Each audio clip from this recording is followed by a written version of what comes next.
ദേ ഈ ഒരൊറ്റ സാധനം മതി ചോറ് തീരുന്ന വഴി അറിയത്തില്ലേ. നമുക്ക് മടി പിടിച്ചിരിക്കുന്ന ദിവസങ്ങളിൽ ചോറുണ്ണാൻ പറ്റിയ സാധനം, നല്ല എരിവും പുളിയൊക്കെയുള്ള അടിപൊളി ചമ്മന്തി. വീട്ടിൽ സ്ഥിരമായിട്ടുള്ള 3-4 ഇൻഗ്രീഡിയൻസ് മാത്രം മതി ഇത് ഉണ്ടാക്കാനായിട്ട്. ഉണ്ടാക്കാനാണെങ്കിൽ ഒരു 10 മിനിറ്റ് ധാരാളം. 10 മിനിറ്റ് പോലും വേണ്ട. ഒരു രക്ഷയില്ലാത്ത ടേസ്റ്റാണ്. അതുകൊണ്ടാണ് ഞാൻ ഇങ്ങനെ ചോറ് വലിച്ചു വാരി കഴിക്കുന്നത്. അപ്പോൾ ഇത് ഉണ്ടാക്കുന്നത് എങ്ങനെയാണെന്നൊന്ന് കണ്ടാലോ. ഒരു 8-10 വറ്റൽമുളക് നമുക്ക് വെളിച്ചെണ്ണയിലൊന്ന് വറുത്തെടുത്ത് മാറ്റി വയ്ക്കാം. ചെറിയ ഉള്ളിയാണ് ഇതിൻ്റെ പ്രധാന ഒരു ഐറ്റം. അപ്പം നമുക്ക് കുറച്ച് ചെറിയ ഉള്ളി നല്ല വൃത്തിയായിട്ടൊന്ന് ചെറുതാക്കി അരിഞ്ഞെടുക്കാം.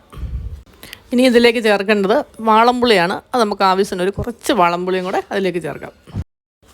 ഇതിലേക്ക് ആവശ്യമുള്ള ഉപ്പും കൂടെ ചേർത്ത് കൊടുക്കാം. അപ്പോൾ ഇപ്പം നമ്മുടെ മുളകിൻ്റെ ചൂടൊക്കെ ഒന്ന് പോയിട്ടുണ്ട്. അപ്പോൾ നമുക്കിനി ഇതെല്ലാം കൂടി ഒന്ന് നന്നായിട്ട് ഞെരടണം.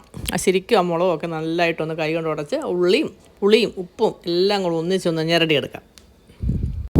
ഈ ഒരു പരുവം ആകുന്നത് വരെ നമുക്കത് ഞെരടിയെടുക്കാം.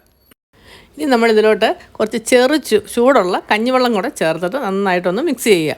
നമ്മുടെ ചാറിന് എത്ര ചാറ് വേണോ ചമ്മന്തിക്ക് അതിനനുസരിച്ച് കഞ്ഞിവെള്ളം ചേർക്കുക. അപ്പം എനിക്ക് ആവശ്യത്തിനുള്ള ആ ചാറിനനുസരിച്ച് കഞ്ഞിവെള്ളം ചേർത്ത് കൊടുത്തിട്ടുണ്ട്. നമ്മൾ മുളക് വറക്കാനെടുത്തതിൻ്റെ എണ്ണ ബാക്കിയുണ്ട്, അതും കൂടെ നമുക്കിതിലേക്ക് ചേർത്ത് കൊടുക്കാം. ഇത്ര എണ്ണ പോരാ, ഒരു കുറച്ച് എണ്ണയും കൂടെ വേണം. അപ്പോൾ ഒരു 2 സ്പൂൺ വെളിച്ചെണ്ണയും കൂടെ ഞാൻ ചേർക്കുന്നു. നന്നായിട്ട് മിക്സ് ചെയ്ത് കഴിഞ്ഞാൽ നമ്മുടെ ചമ്മന്തി റെഡി. അപ്പം നമുക്ക് അടുത്ത വീഡിയോയിൽ കാണുന്നവരെ ബൈ.